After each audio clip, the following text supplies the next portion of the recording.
आज just stories आपके लिए लाया है बेताल पच्चीसी की ऑडियो बुक। तो चलिए शुरू करते हैं। बहुत पुरानी बात है। धारा नगरी में गंधर्वसेन नाम का एक राजा राज करता था। उसके 4 रानियां थीं। उनके 6 लड़के थे जो सब के सब बड़े ही चतुर और बलवान थे। संयोग से एक दिन राजा की मृत्यु हो गई और उसकी जगह उसका बड़ा बेटा शंख गद्दी पर बैठा। उसने कुछ दिन राज किया, लेकिन छोटे भाई विक्रम ने उसे मार डाला और स्वयं राजा बन बैठा। उसका राज्य दिनों दिन बढ़ता गया और वह सारे जम्बूद्वीप का राजा बन बैठा। एक दिन उसके मन में आया कि उसे घूमकर सैर करनी चाहिए और जिन देशों के नाम उसने सुने हैं उन्हें देखना चाहिए। सो वह गद्दी अपने छोटे भाई भर्तृहरि को सौंपकर योगी बनकर राज्य से निकल पड़ा। उस नगर में एक ब्राह्मण तपस्या करता था। एक दिन देवता ने प्रसन्न होकर उसे एक फल दिया और कहा कि इसे जो भी खाएगा वह अमर हो जाएगा। ब्राह्मण ने वो फल लाकर अपनी पत्नी को दिया और देवता की बात भी बता दी। ब्राह्मणी बोली, हम अमर होकर क्या करेंगे? हमेशा भीख मांगते रहेंगे, इससे तो मरना ही अच्छा है। तुम इस फल को ले जाकर राजा को दे आओ और बदले में कुछ धन ले आओ। ये सुनकर ब्राह्मण फल लेकर राजा भर्तृहरि के पास गया और सारा हाल कह सुनाया। भर्तृहरि ने फल ले लिया और ब्राह्मण को 1 लाख रुपये देकर विदा कर दिया। भर्तृहरि अपनी एक रानी को बहुत चाहता था। उसने महल में जाकर वो फल उसी को दे दिया। रानी की मित्रता शहर कोतवाल से थी। उसने वो फल कोतवाल को दे दिया। कोतवाल एक वेश्या के पास जाया करता था। वो उस फल को उस वेश्या को दे आया। वेश्या ने सोचा कि यह फल तो राजा को खाना चाहिए। वो उसे लेकर राजा भर्तृहरि के पास गई और उसे दे दिया। भर्तृहरि ने उसे बहुत सा धन दिया, लेकिन जब उसने फल को अच्छी तरह से देखा तो पहचान गया। उसे बड़ी चोट लगी, पर उसने किसी से कुछ कहा नहीं। उसने महल में जाकर रानी से पूछा कि तुमने उस फल का क्या किया? रानी ने कहा, मैंने उसे खा लिया। राजा ने वो फल निकालकर दिखा दिया। रानी घबरा गई और उसने सारी बात सच सच कह दी। भर्तृहरि ने पता लगाया तो उसे पूरी बात ठीक ठीक मालूम हो गई। वो बहुत दुखी हुआ। उसने सोचा, ये दुनिया माया जाल है, इसमें अपना कोई नहीं। वो फल लेकर बाहर आया और उसे धुलवाकर स्वयं खा लिया। फिर राजपाट छोड़ योगी का भेष बना जंगल में तपस्या करने चला गया।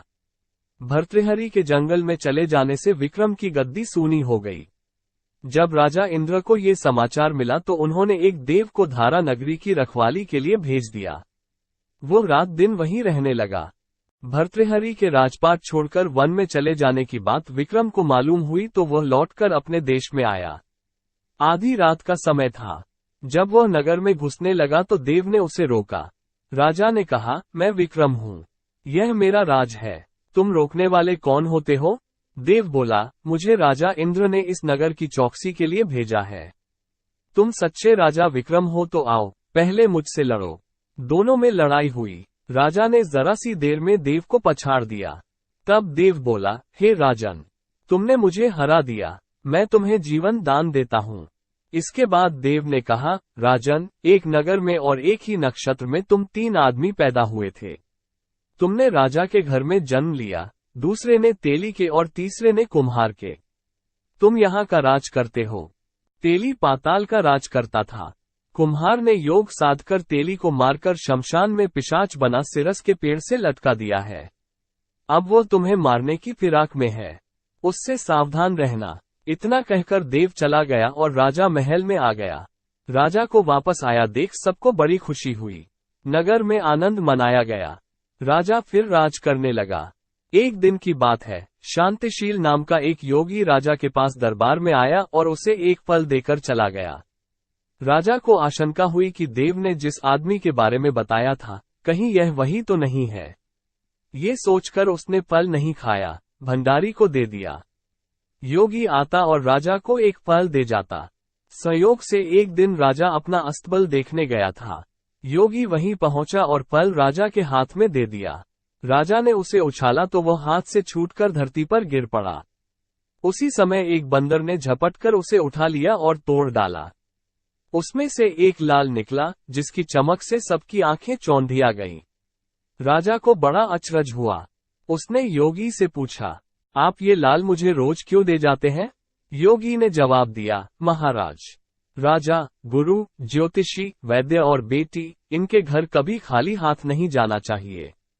राजा ने भंडारी को बुलाकर पीछे के सब फल मंगवाए। तुड़वाने पर सब में से एक एक लाल निकला। इतने लाल देखकर राजा को बड़ा हर्ष हुआ। उसने जौहरी को बुलवाकर उनका मूल्य पूछा। जौहरी बोला, महाराज, ये लाल इतने कीमती हैं कि इनका मोल करोड़ों रुपयों में भी नहीं आंका जा सकता। एक एक लाल एक एक राज्य के बराबर है। ये सुनकर राजा योगी का हाथ पकड़कर गद्दी पर ले गया। बोला, योगी राज, अपने द्वारा सुनी हुई बुरी बातें दूसरों के सामने नहीं कही जाती। राजा उसे अकेले में ले गया। वहां जाकर योगी ने कहा, महाराज, बात यह है कि गोदावरी नदी के किनारे मसान में मैं एक मंत्र सिद्ध कर रहा हूँ। उसके सिद्ध हो जाने पर मेरा मनोरथ पूरा हो जाएगा। तुम एक रात मेरे पास रहोगे तो मंत्र सिद्ध हो जाएगा। एक दिन रात को हथियार बांधकर तुम अकेले मेरे पास आ जाना। राजा ने कहा, अच्छी बात है। इसके उपरांत योगी दिन और समय बताकर अपने मठ में चला गया। वो दिन आने पर राजा अकेला वहां पहुंचा। योगी ने उसे अपने पास बिठा लिया। थोड़ी देर बैठकर राजा ने पूछा, महाराज, मेरे लिए क्या आज्ञा है? योगी ने कहा, राजन, यहाँ से दक्षिण दिशा में 2 कोस की दूरी पर मसान में एक सिरस के पेड़ पर एक मुर्दा लटका है। उसे मेरे पास ले आओ, तब तक मैं यहाँ पूजा करता हूँ। ये सुनकर राजा वहां से चल दिया।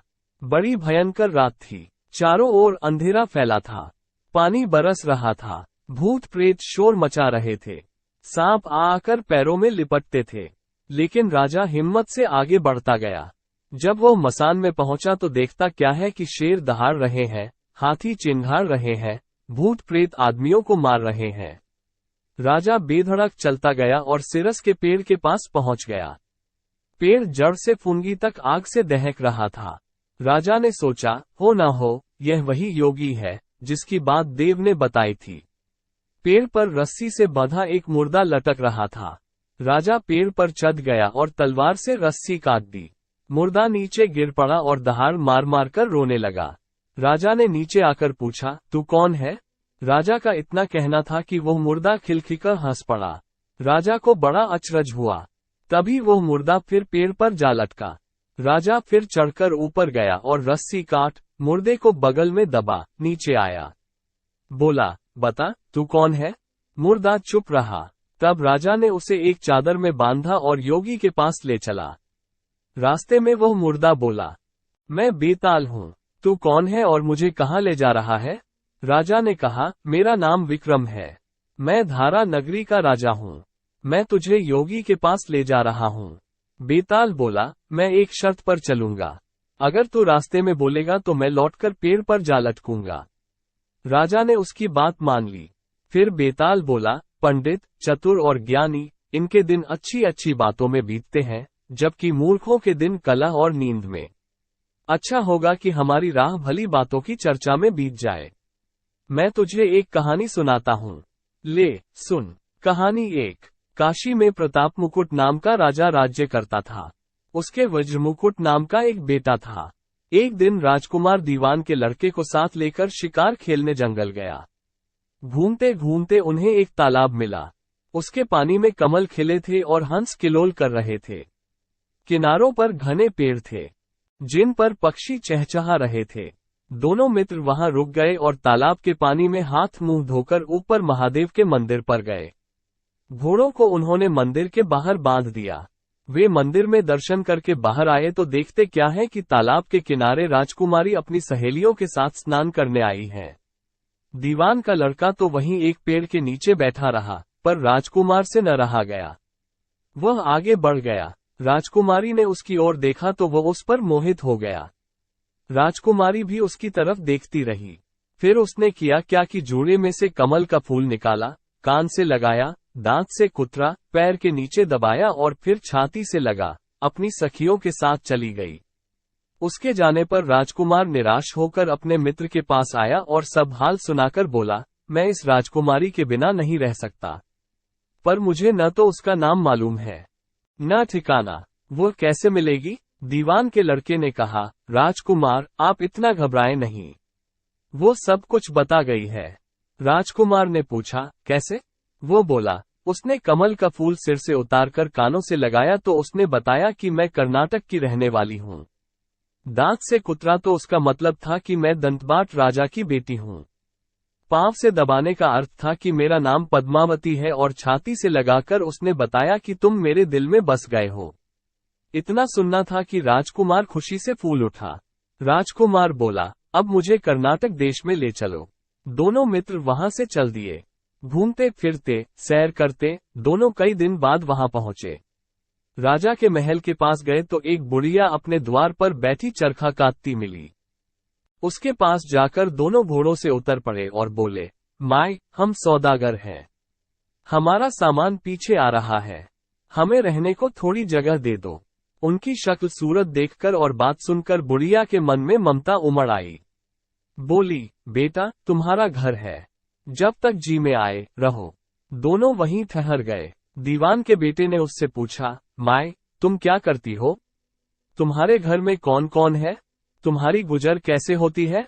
बुढ़िया ने जवाब दिया, बेटा, मेरा एक बेटा है जो राजा की चाकरी में है।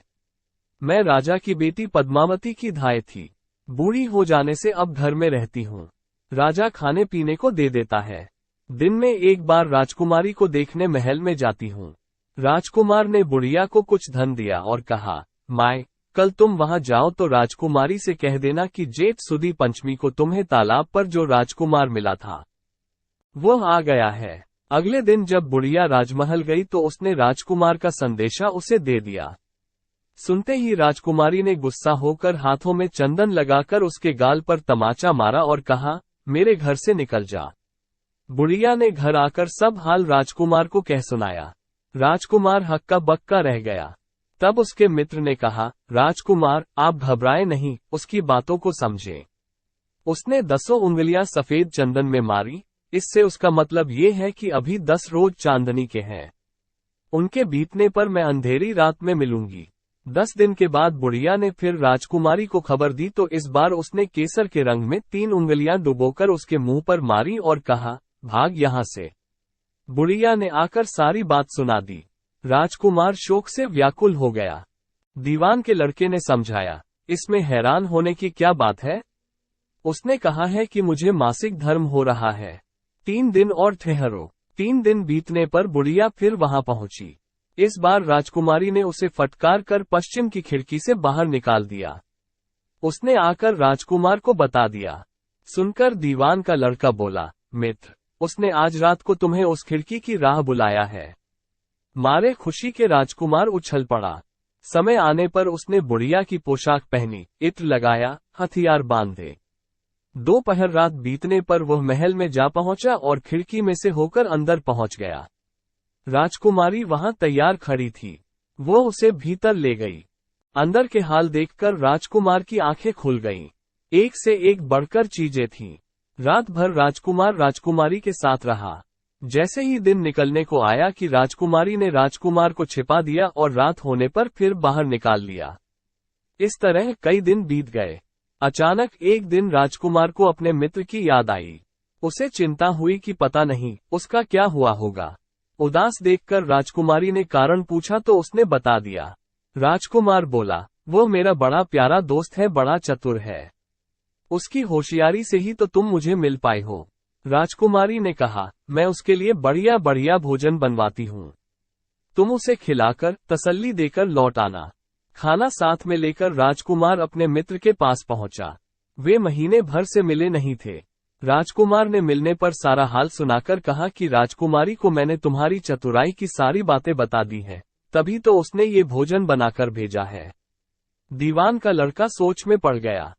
उसने कहा, ये तुमने अच्छा नहीं किया। राजकुमारी समझ गई है कि जब तक मैं हूं, वो तुम्हें अपने बस में नहीं रख सकती। इसलिए उसने इस खाने में जहर मिलाकर भेजा है। ये कहकर दीवान के लड़के ने थाली में से एक लड्डू उठाकर कुत्ते के आगे डाल दिया। खाते ही कुत्ता मर गया। राजकुमार को बड़ा बुरा लगा। उसने कहा, ऐसी स्त्री से भगवान बचाए, मैं अब उसके पास नहीं जाऊंगा।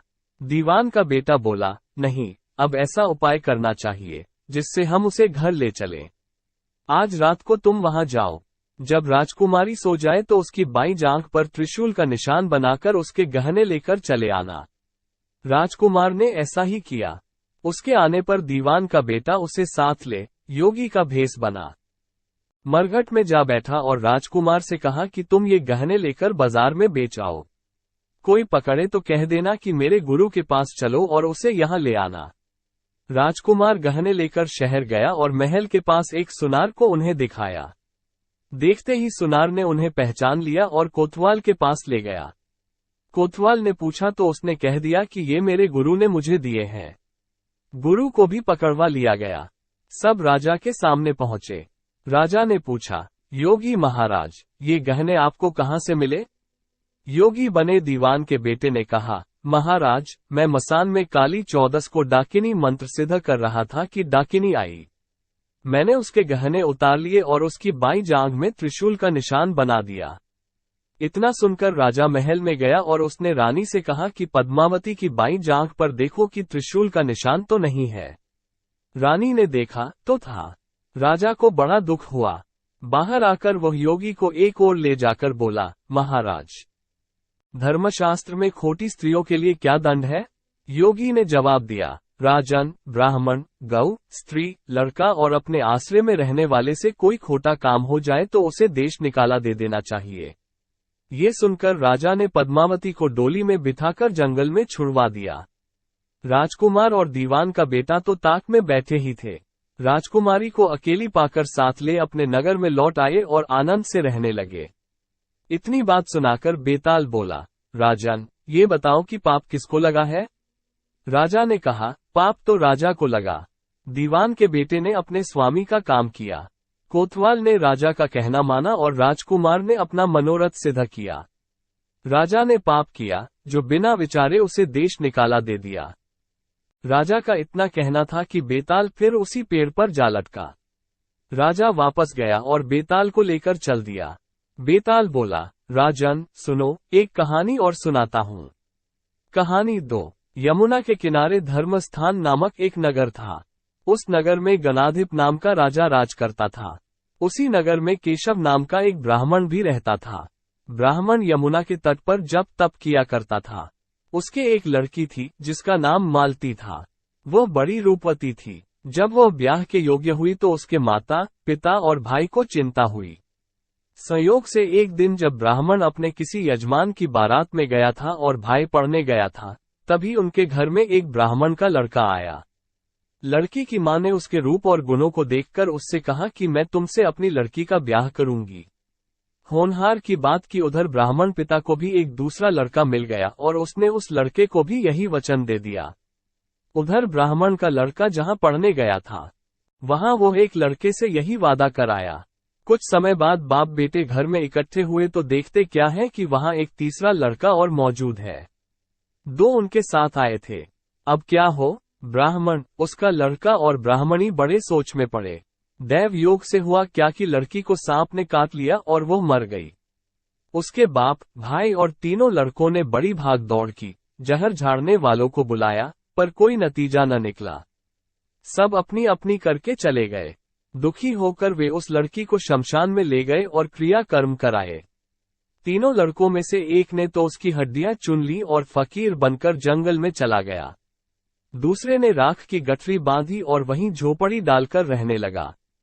तीसरा योगी होकर देश देश घूमने लगा। एक दिन की बात है, वो तीसरा लड़का घूमते घामते किसी नगर में पहुंचा और एक ब्राह्मणी के घर भोजन करने बैठा। जैसे ही उस घर की ब्राह्मणी भोजन परोसने आई कि उसके छोटे लड़के ने उसका आंचल पकड़ लिया। ब्राह्मणी ने अपना आंचल छुड़ाना चाहा पर वह उसे छोड़ ही नहीं रहा था।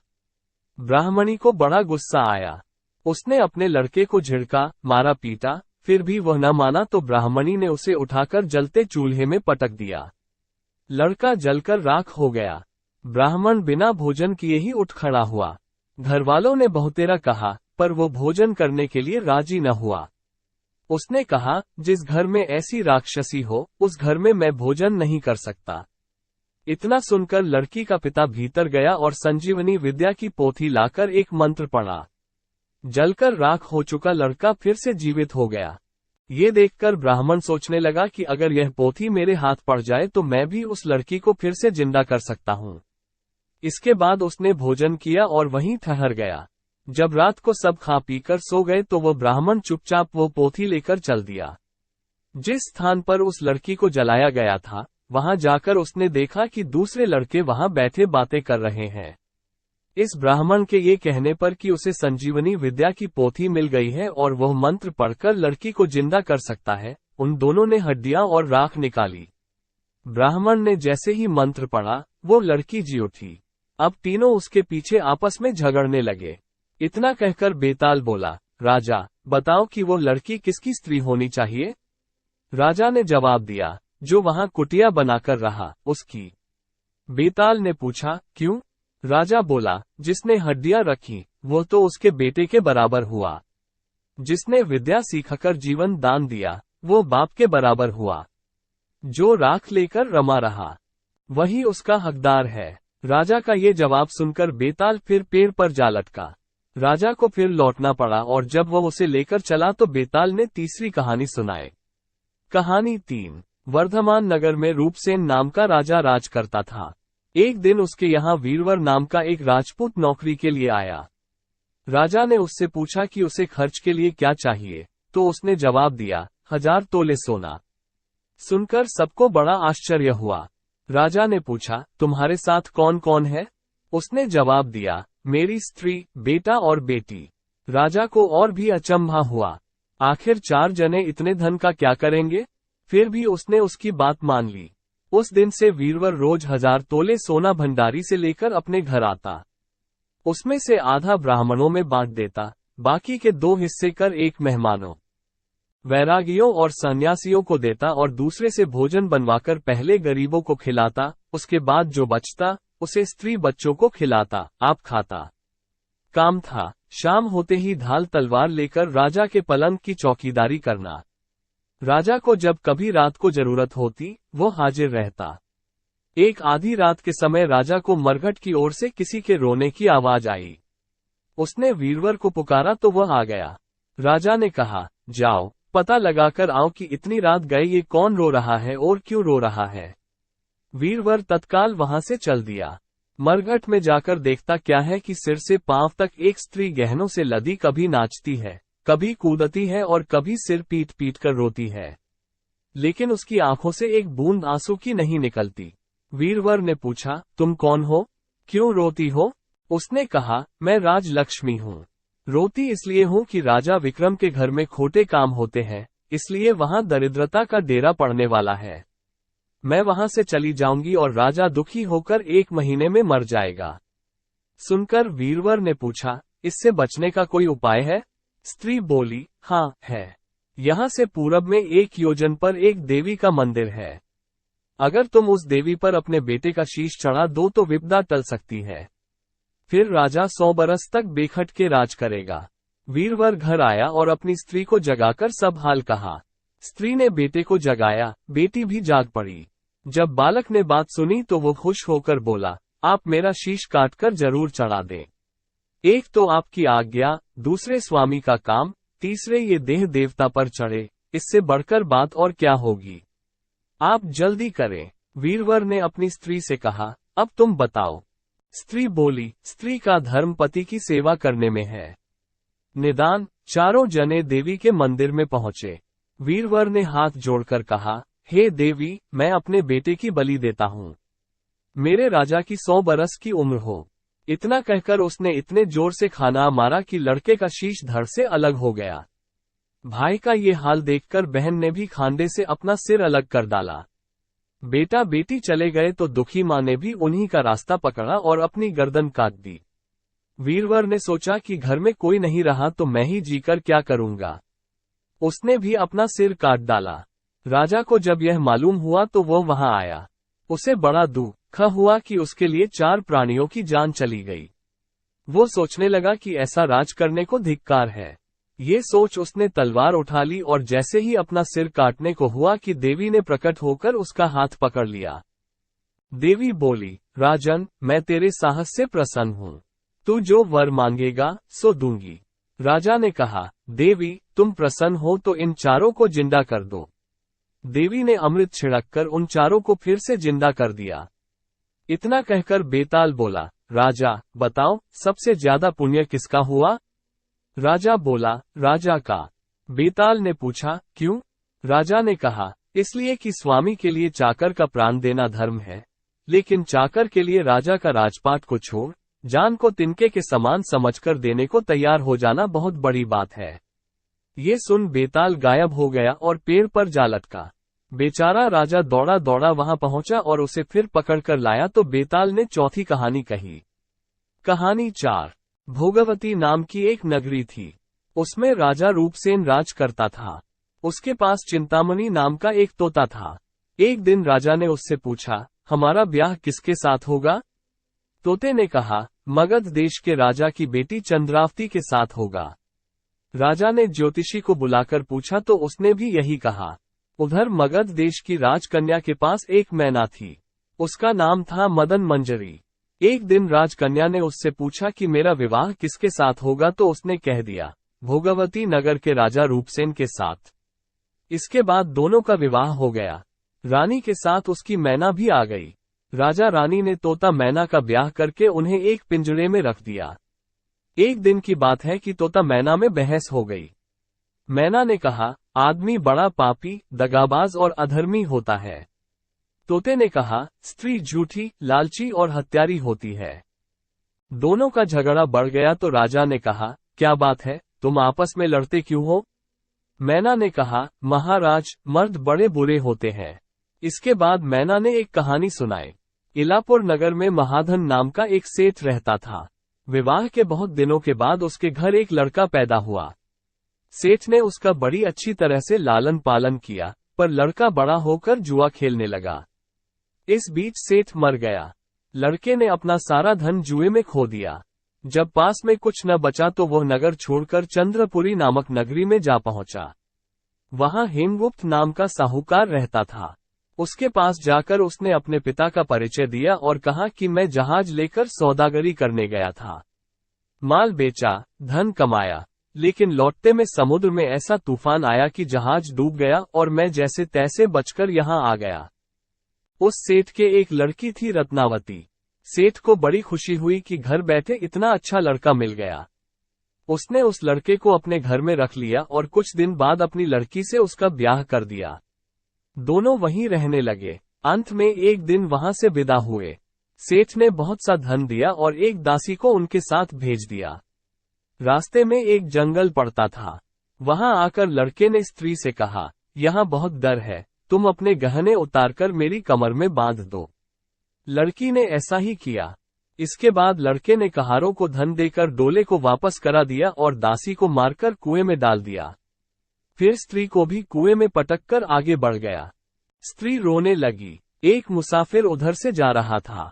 जंगल में रोने की आवाज सुनकर वो वहां आया। उसे कुएं से निकालकर उसके घर पहुंचा दिया। स्त्री ने घर जाकर माँ बाप से कह दिया कि रास्ते में चोरों ने हमारे गहने छीन लिए और दासी को मारकर मुझे कुएं में धकेलकर भाग गए। बाप ने उसे ढाढ़स बंधाया और कहा कि तू चिंता मत कर, तेरा स्वामी जीवित होगा और किसी दिन आ जाएगा। उधर वो लड़का जेवर लेकर शहर पहुंचा। उसे तो जुए की लत लगी थी। वो सारे गहने जुए में हार गया। उसकी बुरी हालत हुई तो वो ये बहाना बनाकर कि उसके लड़का हुआ है, फिर अपनी ससुराल चला। वहां पहुंचते ही सबसे पहले उसकी स्त्री मिली। वह बड़ी खुश हुई। उसने पति से कहा, आप कोई चिंता न करें, मैंने यहाँ आकर दूसरी ही बात कही है। जो कहा था वो उसने बता दिया। सेठ अपने जमाई से मिलकर बड़े प्रसन्न हुआ और उसे बड़ी अच्छी तरह से घर में रखा। कुछ दिन बाद एक रोज जब वो लड़की गहने पहने सो रही थी, उसने चुपचाप छुरी से उसे मार डाला और उसके गहने लेकर चंपत हो गया। मैना बोली, महाराज, ये सब मैंने अपनी आंखों से देखा है। ऐसा पापी होता है आदमी। राजा ने तोते से कहा, अब तुम बताओ कि स्त्री क्यों बुरी होती है। इस पर तोते ने ये कहानी सुनाई। कंचनपुर में सागरदत्त नाम का एक सेठ रहता था। उसके श्रीदत्त नाम का एक लड़का था। वहां से कुछ दूर पर एक और नगर था, श्री विजयपुर। उसमें सोमदत्त नाम का सेठ रहता था।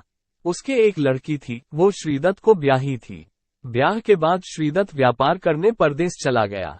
12 बरस हो गए और वह न आया तो जयश्री व्याकुल होने लगी। एक दिन वह अपनी अटारी पर खड़ी थी कि एक आदमी उसे दिखाई दिया। उसे देखते ही वह उस पर मोहित हो गई। उसने उसे अपनी सखी के घर बुलवा लिया। रात होते ही वह उस सखी के घर चली जाती और रात भर वहां रहकर दिन निकलने से पहले ही लौट आती। इस तरह बहुत दिन बीत गए। इस बीच एक दिन उसका पति परदेश से लौट आया। स्त्री बड़ी दुखी हुई। अब वह क्या करे? पति हारा थका था। जल्दी ही उसकी आंख लग गई और स्त्री उठकर अपने दोस्त के पास चल दी। रास्ते में एक चोर खड़ा था। वो देखने लगा कि स्त्री कहाँ जाती है। धीरे धीरे वो सहेली के मकान पर पहुंची। चोर भी पीछे पीछे गया। संयोग से उस आदमी को सांप ने काट लिया था और वह मरा पड़ा था। स्त्री ने समझा सो रहा है। वहीं आंगन में पीपल का एक पेड़ था जिस पर एक पिशाच बैठा ये लीला देख रहा था। उसने उस आदमी के शरीर में प्रवेश करके उस स्त्री की नाक काट ली और फिर उस आदमी की देह से निकलकर पेड़ पर जा बैठा। स्त्री रोती हुई अपनी सहेली के पास गई। सहेली ने कहा कि तुम अपने पति के पास जाओ और वहां बैठकर रोने लगो। कोई पूछे तो कह देना कि पति ने नाक काट ली है। उसने ऐसा ही किया। उसका रोना सुनकर लोग इकट्ठे हो गए। आदमी जाग उठा। उसे सारा हाल मालूम हुआ तो वो बड़ा दुखी हुआ। लड़की के बाप ने कोतवाल को खबर दे दी। कोतवाल उन सबको राजा के पास ले गया। लड़की की हालत देखकर राजा को बड़ा गुस्सा आया। उसने कहा, इस आदमी को सूली पर लटका दो। वो चोर वहां खड़ा था। जब उसने देखा कि एक बेकसूर आदमी को सूली पर लटकाया जा रहा है तो उसने राजा के सामने जाकर सब हाल सच सच बता दिया। वो बोला, अगर मेरी बात का विश्वास न हो तो जाकर देख लीजिए, उस आदमी के मुंह में स्त्री की नाक है। राजा ने दिखवाया तो बात सच निकली। इतना कहकर तोता बोला, हे राजा, स्त्रियां ऐसी होती हैं। राजा ने उस स्त्री का सिर मुनरवाकर गधे पर चढ़ाकर नगर में घुमवाया और शहर से बाहर छुड़वा दिया। ये कहानी सुनाकर बेताल बोला, राजा, बताओ कि दोनों में ज्यादा पापी कौन है? राजा ने कहा, स्त्री। बेताल ने पूछा, कैसे? राजा ने कहा, मर्द कैसा ही दुष्ट हो, उसे धर्म का थोड़ा बहुत विचार रहता ही है। स्त्री को नहीं रहता, इसलिए वह अधिक पापिन है। राजा के इतना कहते ही बेताल फिर पेड़ पर जा लटका। राजा लौटकर गया और उसे पकड़कर लाया। रास्ते में बेताल ने 5वीं कहानी सुनाई। कहानी 5। उज्जैन में महाबल नाम का एक राजा रहता था। उसके हरिदास नाम का एक दूत था जिसके महादेवी नाम की बड़ी सुंदर कन्या थी। जब वो विवाह योग्य हुई तो हरिदास को बहुत चिंता होने लगी। इसी बीच राजा ने उसे एक दूसरे राजा के पास भेजा। कई दिन चलकर हरिदास वहां पहुंचा। राजा ने उसे बड़ी अच्छी तरह से रखा। एक दिन एक ब्राह्मण हरिदास के पास आया। बोला, तुम अपनी लड़की मुझे दे दो। हरिदास ने कहा, मैं अपनी लड़की उसे दूंगा जिसमें सब गुण होंगे। ब्राह्मण ने कहा, मेरे पास एक ऐसा रथ है जिस पर बैठकर जहां चाहो घड़ी भर में पहुंच जाओगे। हरिदास बोला, ठीक है, सवेरे उसे ले आना। अगले दिन दोनों रथ पर बैठकर उज्जैन आ पहुंचे। दैव योग से पहले हरिदास का लड़का अपनी बहन को किसी दूसरे को और हरिदास की स्त्री अपनी लड़की को किसी तीसरे को देने का वादा कर चुकी थी।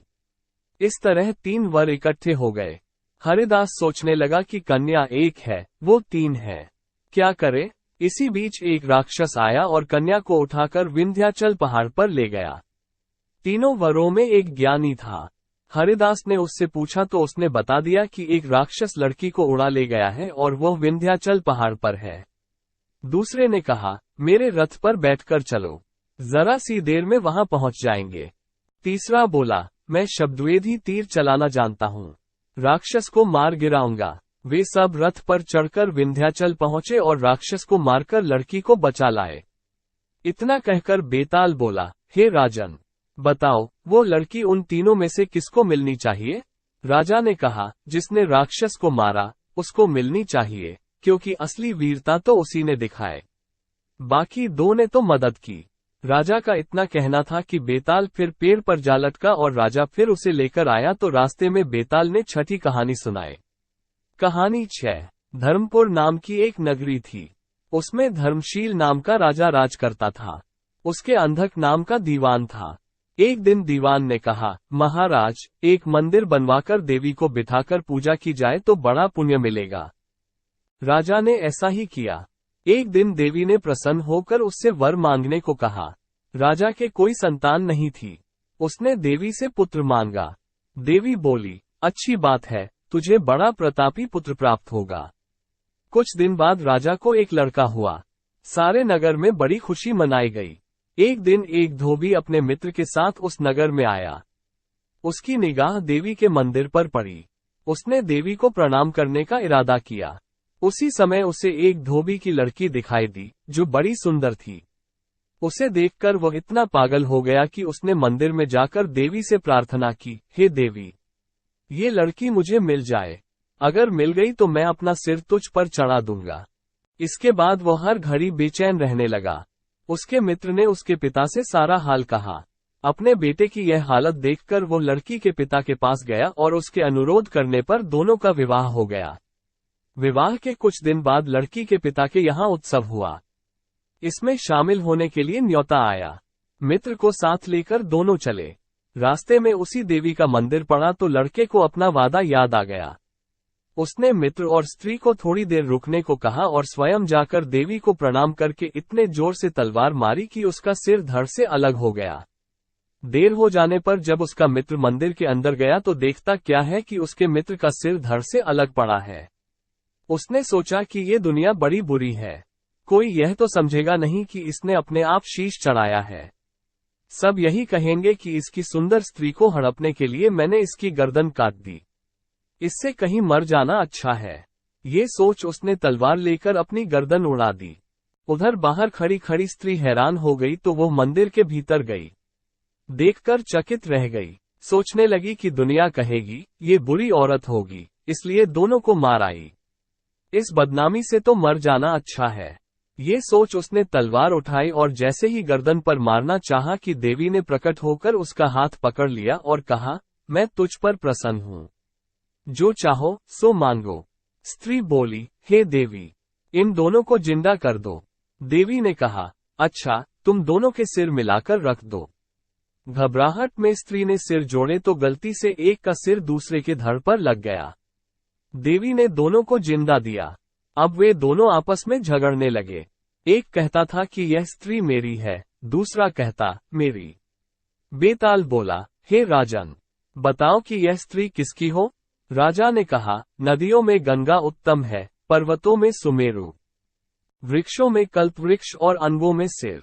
इसलिए जिसके शरीर पर पति का सिर लगा हो वही पति होना चाहिए। इतना सुनकर बेताल फिर पेड़ पर जा लटका। राजा उसे फिर लाया तो उसने 7वीं कहानी कही। कहानी 7। मिथिलावती नाम की एक नगरी थी। उसमें गुणदीप नाम का राजा राज करता था। उसकी सेवा करने के लिए दूर देश से एक राजकुमार आया। वो बराबर कोशिश करता रहा, लेकिन राजा से उसकी भेंट न हुई। जो कुछ वह अपने साथ लाया था वो सब बराबर हो गया। एक दिन राजा शिकार खेलने चला। राजकुमार भी साथ हो लिया। चलते चलते राजा एक वन में पहुंचा। वहां उसके नौकर चाकर बिछुड़ गए। राजा के साथ अकेला वो राजकुमार रह गया। उसने राजा को रोका। राजा ने उसकी ओर देखा तो पूछा, तू इतना कमजोर क्यों हो रहा है? उसने कहा, इसमें मेरे कर्म का दोष है।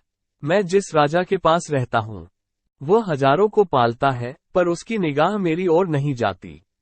राजन, 6 बातें आदमी को हल्का करती हैं। खोटे नर की प्रीति, बिना कारण हंसी, स्त्री से विवाद, असज्जन स्वामी की सेवा, गधे की सवारी और बिना संस्कृत की भाषा। और हे राजा, ये 5 चीजें आदमी के पैदा होते ही विधाता उसके भाग्य में लिख देता है आयु, कर्म, धन, विद्या और यश। राजन, जब तक आदमी का पुण्य उदय रहता है तब तक उसके बहुत से दास रहते हैं। जब पुण्य घट जाता है तो भाई भी बैरी हो जाते हैं। पर एक बात है, स्वामी की सेवा अकार्त नहीं जाती, कभी न कभी फल मिल ही जाता है।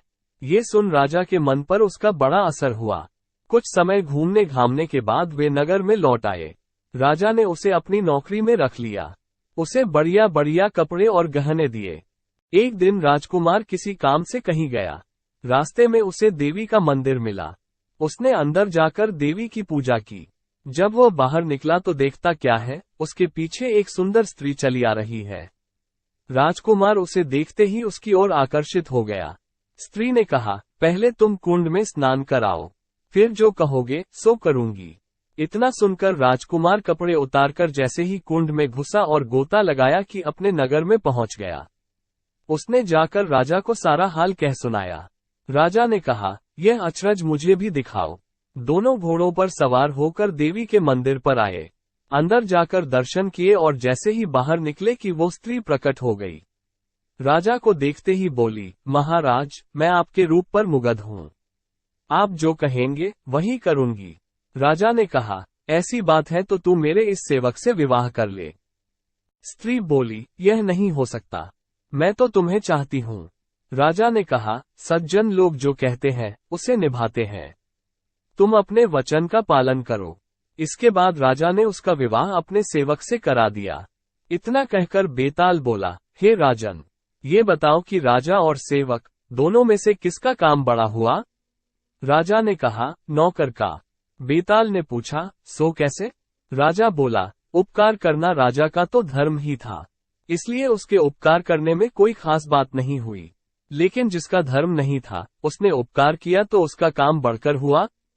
इतना सुनकर बेताल फिर पेड़ पर जा लटका और राजा जब उसे पुनः लेकर चला तो उसने 8वीं कहानी सुनाई। कहानी 8। अंग देश के एक गांव में एक धनी ब्राह्मण रहता था। उसके 3 पुत्र थे। एक बार ब्राह्मण ने एक यज्ञ करना चाहा। उसके लिए एक कछुए की जरूरत हुई। उसने तीनों भाइयों को कछुआ लाने को कहा। वे तीनों समुद्र पर पहुंचे। वहां उन्हें एक कछुआ मिल गया। बड़े ने कहा, मैं भोजन चंग हूँ, इसलिए कछुए को नहीं छूऊंगा। मझला बोला, मैं नारीचंग हूँ, इसलिए मैं नहीं ले जाऊंगा। सबसे छोटा बोला, मैं शयाचंग हूँ, सो मैं नहीं ले जाऊंगा। वे तीनों इस बहस में पड़ गए कि उनमें कौन बढ़कर है। जब वे आपस में इसका फैसला न कर सके तो राजा के पास पहुंचे। राजा ने कहा, आप लोग रुकें, मैं तीनों की अलग अलग जांच करूंगा। इसके बाद राजा ने बढ़िया भोजन तैयार कराया और तीनों खाने बैठे। सबसे बड़े ने कहा, मैं खाना नहीं खाऊंगा, इसमें मुर्दे की गंध आती है। वह उठकर चला। राजा ने पता लगाया तो मालूम हुआ कि वो भोजन शमशान के पास के खेत का बना था। राजा ने कहा, तुम सचमुच भोजन चंग हो, तुम्हें भोजन की पहचान है। रात के समय राजा ने एक सुंदर वेश्या को मझले भाई के पास भेजा। ज्यों ही वो वहां पहुंची कि मझले भाई ने कहा, इसे हटाओ यहां से, इसके शरीर से बकरी के दूध की गंध आती है। राजा ने ये सुनकर पता लगाया तो मालूम हुआ कि वह वेश्या बचपन में बकरी के दूध पर पली थी। राजा बड़ा खुश हुआ और बोला, तुम सचमुच नारीचंग हो। इसके बाद उसने तीसरे भाई को सोने के लिए 7 गैदों का पलंग दिया। जैसे ही वो उस पर लेटा कि एकदम चीखकर उठ बैठा। लोगों ने देखा, उसकी पीठ पर एक लाल रेखा खींची थी। राजा को खबर मिली तो उसने बिछौने को दिखवाया। 7 गैदों के नीचे उसमें एक बाल निकला, उसी से उसकी पीठ पर लाल लकीर हो गई थी। राजा को बड़ा अचरज हुआ। उसने तीनों को 1-1 लाख अशर्फियां दी। अब वे तीनों कछुए को ले जाना भूल गए, वहीं आनंद से रहने लगे। इतना कहकर बेताल बोला, हे राजा, तुम बताओ, उन तीनों में से बढ़कर कौन था? राजा ने कहा, मेरे विचार से सबसे बढ़कर शयाचंग था, क्योंकि उसकी पीठ पर बाल का निशान दिखाई दिया और ढूंढने पर बिस्तर में बाल पाया भी गया। बाकी 2 के बारे में तो ये कहा जा सकता है कि उन्होंने किसी से पूछकर जान लिया होगा। इतना सुनते ही बेताल फिर पेड़ पर जा लटका। राजा लौटकर वहां गया और उसे लेकर लौटा तो उसने ये कहानी कही। कहानी 9। चम्मापुर नाम का एक नगर था, जिसमें चंपकेश्वर नाम का राजा राज करता था। उसके सुलोचना नाम की रानी थी और त्रिभुवन सुंदरी नाम की लड़की, राजकुमारी यथा नाम तथा गुण थी। जब वो बड़ी हुई तो उसका रूप और निखर गया। राजा और रानी को उसके विवाह की चिंता हुई। चारों ओर इसकी खबर फैल गई। बहुत से राजाओं ने अपनी अपनी तस्वीरें बनवाकर भेजी, पर राजकुमारी ने किसी को भी पसंद न किया। राजा ने कहा, बेटी, कहो तो स्वयंवर करूं? लेकिन वह राजी नहीं हुई। आखिर राजा ने तय किया कि वह उसका विवाह उस आदमी के साथ करेगा, जो रूप, बल और ज्ञान इन तीनों में बड़ा चढ़ा होगा। एक दिन राजा के पास 4 देश के 4 वर आए। एक ने कहा, मैं एक कपड़ा बनाकर 5 लाख में बेचता हूँ, 1 लाख देवता को चढ़ाता हूँ, 1 लाख अपने अंग लगाता हूँ, 1 लाख स्त्री के लिए रखता हूँ और 1 लाख से अपने खाने पीने का खर्च चलाता हूँ। इस विद्या को और कोई नहीं जानता। दूसरा बोला, मैं जल थल के पशुओं की भाषा जानता हूँ। तीसरे ने कहा, मैं इतना शास्त्र पढ़ा हूँ कि मेरा कोई मुकाबला नहीं कर सकता। चौथे ने कहा, मैं शब्दवेदी तीर चलाना जानता हूँ। चारों की बातें सुनकर राजा सोच में पड़ गया। वे सुंदरता में भी एक से एक बढ़कर थे। उसने राजकुमारी को बुलाकर उनके गुण और रूप का वर्णन किया, पर वह चुप रही। इतना कहकर बेताल बोला, राजन, तुम बताओ कि राजकुमारी किसको मिलनी चाहिए? राजा बोला, जो कपड़ा बनाकर बेचता है वह शूद्र है। जो पशुओं की भाषा जानता है वह ज्ञानी है। जो शास्त्र पढ़ा है ब्राह्मण है, पर जो शब्दवेदी तीर चलाना जानता है वह राजकुमारी का सजातीय है और उसके योग्य है। राजकुमारी उसी को मिलनी चाहिए। राजा के इतना कहते ही बेताल गायब हो गया। राजा बेचारा वापस लौटा और उसे लेकर चला तो उसने 10वीं कहानी सुनाई। कहानी 10। मदनपुर नगर में वीरवर नाम का राजा राज करता था। उसके राज्य में एक वैश्य था, जिसका नाम हिरण्यदत्त था। उसके मदनसेना नाम की एक कन्या थी। एक दिन मदनसेना अपनी सखियों के साथ बाग में गई। वहां संयोग से सोमदत्त नामक सेठ का लड़का धर्मदत्त अपने मित्र के साथ आया हुआ था। वो मदनसेना को देखते ही उससे प्रेम करने लगा। घर लौटकर वो सारी रात उसके लिए बेचैन रहा। अगले दिन वो फिर बाग में गया। मदनसेना वहां अकेली बैठी थी। उसके पास जाकर उसने कहा, तुम मुझसे प्यार नहीं करोगी तो मैं प्राण दे दूंगा। मदनसेना ने जवाब दिया, आज से 5वें दिन मेरी शादी होने वाली है। मैं तुम्हारी नहीं हो सकती। वो बोला, मैं तुम्हारे बिना जीवित नहीं रह सकता। मदनसेना डर गई, बोली, अच्छी बात है, मेरा ब्याह हो जाने दो। मैं अपने पति के पास जाने से पहले तुमसे जरूर मिलूंगी। वचन देकर मदनसेना डर गई। उसका विवाह हो गया और वह जब अपने पति के पास गई तो उदास होकर बोली, आप मुझ पर विश्वास करें और मुझे अभय दान दे तो एक बात कहूं। पति ने विश्वास दिलाया तो उसने सारी बात कह सुनाई। सुनकर पति ने सोचा कि यह बिना जाए मानने वाली तो है नहीं, रोकना बेकार है। उसने जाने की आज्ञा दे दी। मदनसेना अच्छे अच्छे कपड़े और गहने पहनकर चली।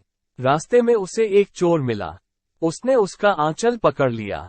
मदनसेना ने कहा, तुम मुझे छोड़ दो, मेरे गहने लेना चाहते हो तो लो। चोर बोला, मैं तो तुम्हें चाहता हूँ। मदनसेना ने उसे सारा हाल कहा, पहले मैं वहां हो आऊं तब तुम्हारे पास आऊंगी। चोर ने उसे छोड़ दिया। मदनसेना धर्मदत्त के पास पहुंची। उसे देखकर वो बड़ा खुश हुआ और उसने पूछा, तुम अपने पति से बचकर कैसे आई हो? मदनसेना ने सारी बात सच सच कह दी। धर्मदत्त पर उसका बड़ा गहरा असर पड़ा। उसने उसे छोड़ दिया। फिर वो चोर के पास आई। चोर सब कुछ जानकर बड़ा प्रभावित हुआ और वो उसे घर पर छोड़ गया। इस प्रकार मदनसेना सबसे बचकर पति के पास आ गई। पति ने सारा हाल सुना तो बहुत प्रसन्न हुआ और उसके साथ आनंद से रहने लगा। इतना कहकर बेताल बोला, हे राजा, बताओ, पति, धर्मदत्त और चोर, इनमें से कौन अधिक त्यागी है? राजा ने कहा, चोर। मदनसेना का पति तो उसे दूसरे आदमी पर रुझान होने से त्याग देता है। धर्मदत्त उसे इसलिए छोड़ता है कि उसका मन बदल गया था। फिर उसे ये डर भी रहा होगा कि कहीं उसका पति उसे राजा से कहकर दंड न दिलवा दे। लेकिन चोर का किसी को पता न था, फिर भी उसने उसे छोड़ दिया। इसलिए वो उन दोनों से अधिक त्यागी था। राजा का ये जवाब सुनकर बेताल फिर पेड़ पर जा लटका और राजा जब उसे लेकर चला तो उसने ये कथा सुनाई। कहानी 11। गौड़ देश में वर्धमान नाम का एक नगर था, जिसमें गुणशेखर नाम का राजा राज करता था। उसके दीवान का नाम अभयचंद्र था। उस दीवान के समझाने से राजा ने अपने राज्य में शिव और विष्णु की पूजा, गोदान, भूदान, पिंडदान आदि सब बंद कर दिए। नगर में डोंडी पिटवा दी कि जो कोई ये काम करेगा, उसका सब कुछ छीनकर उसे नगर से निकाल दिया जाएगा। एक दिन दीवान ने कहा, महाराज, अगर कोई किसी को दुख पहुंचाता है और उसके प्राण लेता है तो पाप से उसका जन्म मरण नहीं छूटता। वो बार बार जन्म लेता और मरता है। इससे मनुष्य का जन्म पाकर धर्म बढ़ाना चाहिए। आदमी को हाथी से लेकर चींटी तक सबकी रक्षा करनी चाहिए। जो लोग दूसरों के दुख को नहीं समझते और उन्हें सताते हैं, उनकी इस पृथ्वी पर उम्र घटती जाती है और वे लूले, लंगड़े, काने, बौने होकर जन्म लेते हैं। राजा ने कहा, ठीक है। अब दीवान जैसे कहता, राजा वैसे ही करता। दैवयोग से एक दिन राजा मर गया। उसकी जगह उसका बेटा धर्मराज गद्दी पर बैठा। एक दिन उसने किसी बात पर नाराज होकर दीवान को नगर से बाहर निकलवा दिया। कुछ दिन बाद वसंत ऋतु में वो इंदुलेखा, तारावली और मृगानकुति, इन तीनों रानियों को लेकर बाग में गया। वहां जब उसने इंदुलेखा के बाल पकड़े तो उसके कान में लगा हुआ कमल उसकी जांघ पर गिर गया। कमल के गिरते ही उसकी जांघ में घाव हो गया और वह बेहोश हो गई। बहुत इलाज हुआ, तब वो ठीक हुई। इसके बाद एक दिन की बात है कि तारावली ऊपर खुले में सो रही थी। चांद निकला। जैसे ही उसकी चांदनी तारावली के शरीर पर पड़ी, फफोले उठाए। कई दिन के इलाज के बाद उसे आराम हुआ।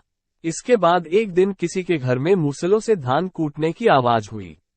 सुनते ही मृगानकुति के हाथों में छाले पड़ गए। इलाज हुआ, तब जाकर ठीक हुए। इतनी कथा सुनाकर बेताल ने पूछा, महाराज बताइए, उन तीनों में सबसे ज्यादा कोमल कौन थी? राजा ने कहा, मृगानकुति, क्योंकि पहली दो के घाव और छाले कमल और चांदनी के छूने से हुए थे। तीसरी ने मूसल को छुआ भी नहीं और छाले पड़ गए। वही सबसे अधिक सुकुमार हुई। राजा के इतना कहते ही बेताल 9-2-11 हो गया। राजा बेचारा फिर मसान में गया और जब वह उसे लेकर चला तो उसने एक और कहानी सुनाई। कहानी 12। किसी जमाने में अंगदेश में यशकेतु नाम का राजा था। उसके दीर्घदर्शी नाम का बड़ा ही चतुर दीवान था। राजा बड़ा विलासी था। राज्य का सारा बोझ दीवान पर डालकर वह भोग में पड़ गया। दीवान को बहुत दुख हुआ। उसने देखा कि राजा के साथ सब जगह उसकी निंदा होती है। इसलिए वो तीरथ का बहाना करके चल पड़ा। चलते चलते रास्ते में उसे एक शिव मंदिर मिला। उसी समय निशिदत नाम का एक सौदागर वहां आया और दीवान के पूछने पर उसने बताया कि वो सुवर्णद्वीप में व्यापार करने जा रहा है। दीवान भी उसके साथ हो लिया। दोनों जहाज पर चढ़कर सुवर्णद्वीप पहुंचे और वहां व्यापार करके धन कमाकर लौटे। रास्ते में समुद्र में दीवान को एक कृपवृक्ष दिखाई दिया। उसकी मोटी मोटी शाखाओं पर रत्नों से जुड़ा एक पलंग बिछा था। उस पर एक रूपवती कन्या बैठी वीणा बजा रही थी। थोड़ी देर बाद वह गायब हो गई। पेड़ भी नहीं रहा। दीवान बड़ा चकित हुआ। दीवान ने अपने नगर में लौटकर सारा हाल कह सुनाया। इस बीच इतने दिनों तक राज्य को चलाकर राजा सुधर गया था और उसने विलासिता छोड़ दी थी। दीवान की कहानी सुनकर राजा उस सुंदरी को पाने के लिए बेचैन हो उठा और राज्य का सारा काम दीवान पर सौंपकर तपस्वी का भेष बनाकर वहीं पहुंचा। पहुंचने पर उसे वही कल्पवृक्ष और वीणा बजाती कन्या दिखाई दी। उसने राजा से पूछा, तुम कौन हो? राजा ने अपना परिचय दे दिया। कन्या बोली, मैं राजा मृगांकसेन की कन्या हूँ। मृगानकुति मेरा नाम है। मेरे पिता मुझे छोड़कर न जाने कहाँ चले गए। राजा ने उसके साथ विवाह कर लिया। कन्या ने ये शर्त रखी कि वो हर महीने के शुक्ल पक्ष और कृष्ण पक्ष की चतुर्दशी और अष्टमी को कहीं जाया करेगी और राजा उसे रोकेगा नहीं। राजा ने ये शर्त मान ली। इसके बाद कृष्ण पक्ष की चतुर्दशी आई तो राजा से पूछकर मृगानकुति वहां से चली। राजा भी चुपचाप पीछे पीछे चल दिया। अचानक राजा ने देखा कि एक राक्षस निकला और उसने मृगानकुति को निगल लिया। राजा को बड़ा गुस्सा आया और उसने राक्षस का सिर काट डाला। मृगानकुति उसके पेट से जीवित निकल आई। राजा ने उससे पूछा कि यह क्या माजरा है तो उसने कहा, महाराज, मेरे पिता मेरे बिना भोजन नहीं करते थे।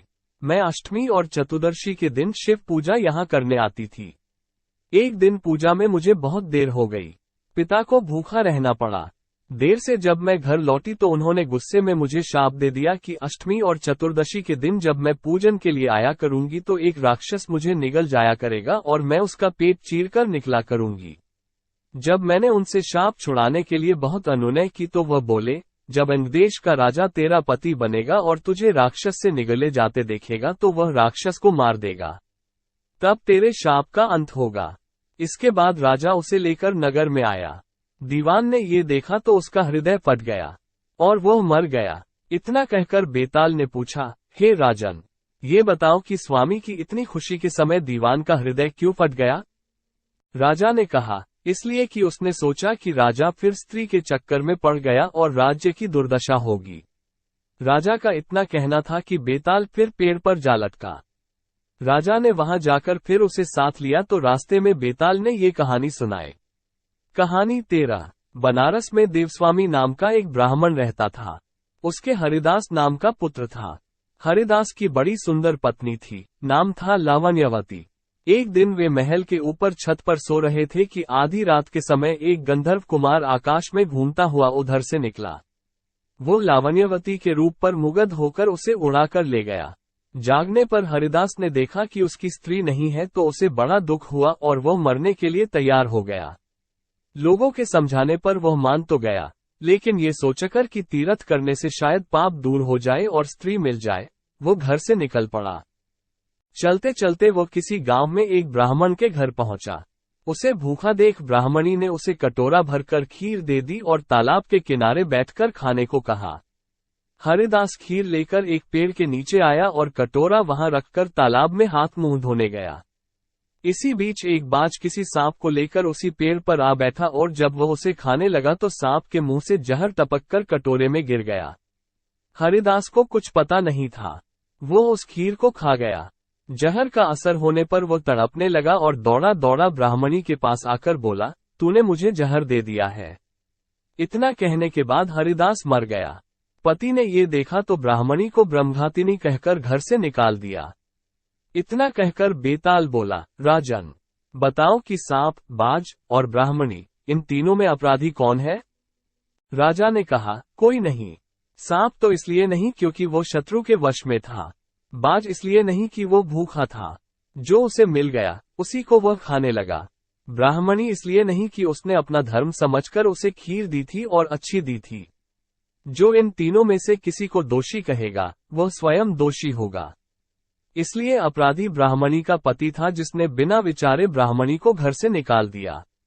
इतना सुनकर बेताल फिर पेड़ पर जा लटका और राजा को वहां जाकर उसे लाना पड़ा। बेताल ने चलते चलते फिर नई कहानी सुनाए। कहानी 14। अयोध्या नगरी में वीरकेतु नाम का राजा राज करता था। उसके राज्य में रत्नदत्त नाम का एक साहूकार था, जिसके रत्नवती नाम की एक लड़की थी। वह सुंदर थी। वो पुरुष के भेष में रहा करती थी और किसी से भी ब्याह नहीं करना चाहती थी। उसका पिता बड़ा दुखी था। इसी बीच नगर में खूब चोरियां होने लगी। प्रजा दुखी हो गई। कोशिश करने पर भी जब चोर पकड़ में न आया तो राजा स्वयं उसे पकड़ने के लिए निकला। एक दिन रात को जब राजा भेष बदलकर घूम रहा था तो उसे परकोटे के पास एक आदमी दिखाई दिया। राजा चुपचाप उसके पीछे चल दिया। चोर ने कहा, तब तो तुम मेरे साथी हो, आओ मेरे घर चलो। दोनों घर पहुंचे। उसे बिठलाकर चोर किसी काम के लिए चला गया। इसी बीच उसकी दासी आई और बोली, तुम यहाँ क्यों आए हो? चोर तुम्हें मार डालेगा, भाग जाओ। राजा ने ऐसा ही किया। फिर उसने फौज लेकर चोर का घर घेर लिया। जब चोर ने ये देखा तो वो लड़ने के लिए तैयार हो गया। दोनों में खूब लड़ाई हुई। अंत में चोर हार गया। राजा उसे पकड़कर राजधानी में लाया और उसे सूली पर लटकाने का हुक्म दे दिया। संयोग से रत्नवती ने उसे देखा तो वो उस पर मोहित हो गई। पिता से बोली, मैं इसके साथ ब्याह करूंगी, नहीं तो मर जाऊंगी। पर राजा ने उसकी बात न मानी और चोर सूली पर लटका दिया। सूली पर लटकने से पहले चोर पहले तो बहुत रोया, फिर खूब हंसा। रत्नवती वहां पहुंच गई और चोर के सिर को लेकर सती होने को चिता में बैठ गई। उसी समय देवी ने आकाशवाणी की, मैं तेरी पतिभक्ति से प्रसन्न हूँ, जो चाहे सो मांग। रत्नवती ने कहा, मेरे पिता के कोई पुत्र नहीं है, सो वर दीजिए कि उनसे 100 पुत्र हों। देवी प्रकट होकर बोली, यही होगा, और कुछ मांगो। वो बोली, मेरे पति जीवित हो जाएं। देवी ने उसे जीवित कर दिया। दोनों का विवाह हो गया। राजा को जब यह मालूम हुआ तो उन्होंने चोर को अपना सेनापति बना लिया। इतनी कहानी सुनाकर बेताल ने पूछा, हे राजन, ये बताओ कि सूली पर लटकने से पहले चोर क्यों तो जोर जोर से रोया और फिर क्यों हंसते हंसते मर गया? राजा ने कहा, रोया तो इसलिए कि वो राजा रत्नदत्त का कुछ भी भला न कर सकेगा। हंसा इसलिए कि रत्नवती बड़े बड़े राजाओं और धनिकों को छोड़कर उस पर मुग्ध होकर मरने को तैयार हो गई। स्त्री के मन की गति को कोई नहीं समझ सकता। इतना सुनकर बेताल गायब हो गया और पेड़ पर जा लटका। राजा फिर वहां गया और उसे लेकर चला तो रास्ते में उसने ये कथा कही। कहानी 15। नेपाल देश में शिवपुरी नगर में यशकेतु नामक राजा राज करता था। उसके चंद्रप्रभा नाम की रानी और शशिप्रभा नाम की लड़की थी। जब राजकुमारी बड़ी हुई तो एक दिन वसंत उत्सव देखने बाग में गई। वहां एक ब्राह्मण का लड़का आया हुआ था। दोनों ने एक दूसरे को देखा और प्रेम करने लगे। इसी बीच एक पागल हाथी वहां दौड़ता हुआ आया। ब्राह्मण का लड़का राजकुमारी को उठाकर दूर ले गया और हाथी से बचा दिया। शशप्रभा महल में चली गई, पर ब्राह्मण के लड़के के लिए व्याकुल रहने लगी। उधर ब्राह्मण के लड़के की भी बुरी दशा थी। वो एक सिद्धगुरु के पास पहुंचा और अपनी इच्छा बताए। उसने एक योग गुटिका अपने मुंह में रखकर ब्राह्मण का रूप बना लिया और एक गुटिका ब्राह्मण के लड़के के मुंह में रखकर उसे सुंदर लड़की बना दिया।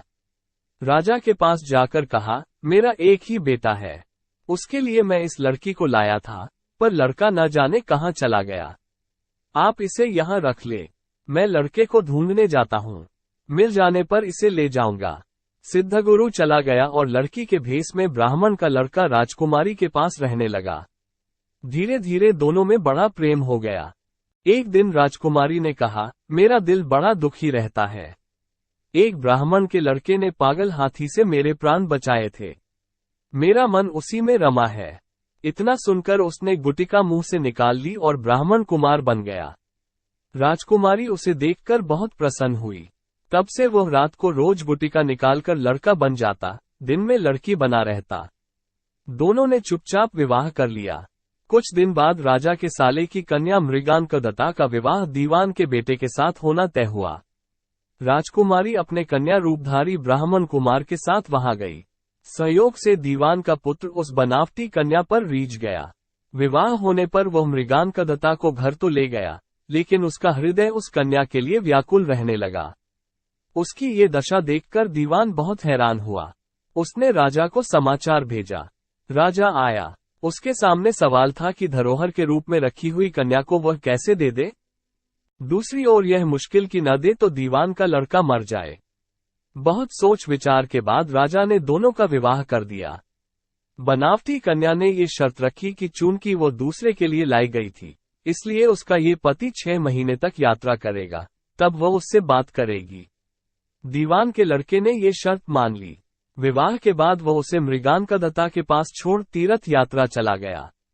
उसके जाने पर दोनों आनंद से रहने लगे। ब्राह्मण कुमार रात में आदमी बन जाता और दिन में कन्या बना रहता। जब 6 महीने बीतने को आए तो वो एक दिन मृगांकदत्ता को लेकर भाग गया। उधर सिद्धगुरु एक दिन अपने मित्र शशि को युवा पुत्र बनाकर राजा के पास लाया और उस कन्या को मांगा। शाप के डर के मारे राजा ने कहा, वो कन्या तो जाने कहाँ चली गई, आप मेरी कन्या से इसका विवाह कर दें। वो राजी हो गया और राजकुमारी का विवाह शशि के साथ कर दिया। घर आने पर ब्राह्मण कुमार ने कहा, ये राजकुमारी मेरी स्त्री है, मैंने इससे गंधर्व रीति से विवाह किया है। शशि ने कहा, यह मेरी स्त्री है, क्योंकि मैंने सबके सामने विधि पूर्वक ब्याह किया है। बेताल ने पूछा, शशि दोनों में से किसकी पत्नी है? राजा ने कहा, मेरी राय में वह शशि की पत्नी है, क्योंकि राजा ने सबके सामने विधिपूर्वक विवाह किया था। ब्राह्मण कुमार ने तो चोरी से ब्याह किया था। चोरी की चीज पर चोर का अधिकार नहीं होता। इतना सुनना था कि बेताल गायब हो गया और राजा को जाकर फिर उसे लाना पड़ा। रास्ते में बेताल ने फिर एक कहानी सुनाई। कहानी 16। हिमालय पर्वत पर गंधर्वों का एक नगर था, जिसमें जीमूतकेतु नामक राजा राज करता था। उसके एक लड़का था, जिसका नाम जीमूतवाहन था। बाप बेटे दोनों भले थे, धर्म कर्म में लगे रहते थे। इससे प्रजा के लोग बहुत स्वच्छंद हो गए और एक दिन उन्होंने राजा के महल को घेर लिया। राजकुमार ने ये देखा तो पिता से कहा कि आप चिंता न करें, मैं सबको मार भगाऊंगा। राजा बोला, नहीं, ऐसा मत करो। युधिष्ठिर भी महाभारत करके पछताए थे। इसके बाद राजा अपने गोत्र के लोगों को राज्य सौंप राजकुमार के साथ मलयाचल पर जाकर मणि बनाकर रहने लगा। वहां जीमूतवाहन की एक ऋषि के बेटे से दोस्ती हो गई। एक दिन दोनों पर्वत पर भवानी के मंदिर में गए तो दैवयोग से उन्हें मलयकेतु राजा की पुत्री मिली। दोनों एक दूसरे पर मोहित हो गए। जब कन्या के पिता को मालूम हुआ तो उसने अपनी बेटी उसे ब्याह दी। एक रोज की बात है कि जीमूतवाहन को पहाड़ पर एक सफेद ढेर दिखाई दिया। पूछा तो मालूम हुआ कि पाताल से बहुत से नाग आते हैं, जिन्हें गरुड़ खा लेता है। ये ढेर उन्हीं की हड्डियों का है। उसे देखकर जीमूतवाहन आगे बढ़ गया। कुछ दूर जाने पर उसे किसी के रोने की आवाज सुनाई दी। पास गया तो देखा कि एक बुढ़िया रो रही है। कारण पूछा तो उसने बताया कि आज उसके बेटे शंखचूड़ नाग की बारी है, उसे गरुड़ आकर खा जाएगा। जीमूतवाहन ने कहा, माँ तुम चिंता न करो, मैं उसकी जगह चला जाऊंगा। बुढ़िया ने बहुत समझाया पर वह न माना। इसके बाद गरुड़ आया और उसे चोंच में पकड़कर उड़ा ले गया। संयोग से राजकुमार का बाजूबंद गिर पड़ा, जिस पर राजा का नाम खुदा था। उस पर खून लगा था। राजकुमारी ने उसे देखा, वो मूर्छित हो गई। होश आने पर उसने राजा और रानी को सब हाल सुनाया। वे बड़े दुखी हुए और जीमूतवाहन को खोजने निकले। तभी उन्हें शंखचूड़ मिला। उसने गरुड़ को पुकार कर कहा, हे गरुड़, तू इसे छोड़ दे, बारी तो मेरी थी। गरुड़ ने राजकुमार से पूछा, तू अपनी जान क्यों दे रहा है? उसने कहा, उत्तम पुरुष को हमेशा दूसरों की मदद करनी चाहिए। ये सुनकर गरुड़ बहुत खुश हुआ। उसने राजकुमार से वर मांगने को कहा। जीमूतवाहन ने अनुरोध किया कि सब सांपों को जिंदा कर दो। गरुड़ ने ऐसा ही किया।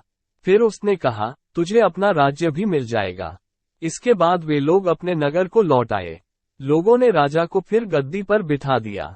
इतना कहकर बेताल बोला, हे राजन, ये बताओ, इसमें सबसे बड़ा काम किसने किया? राजा ने कहा, शंखचूड़ ने। बेताल ने पूछा, कैसे?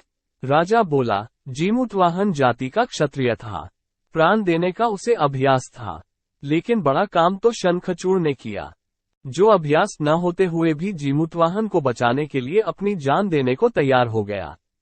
इतना सुनकर बेताल फिर पेड़ पर जा लटका। राजा उसे लाया तो उसने फिर एक कहानी सुनाई। कहानी 17। चंद्रशेखर नगर में रत्नदत्त नाम का एक सेठ रहता था। उसके एक लड़की थी, उसका नाम था उन्मादिनी। जब वो बड़ी हुई तो रत्नदत्त ने राजा के पास जाकर कहा कि आप चाहें तो उससे ब्याह कर लीजिए।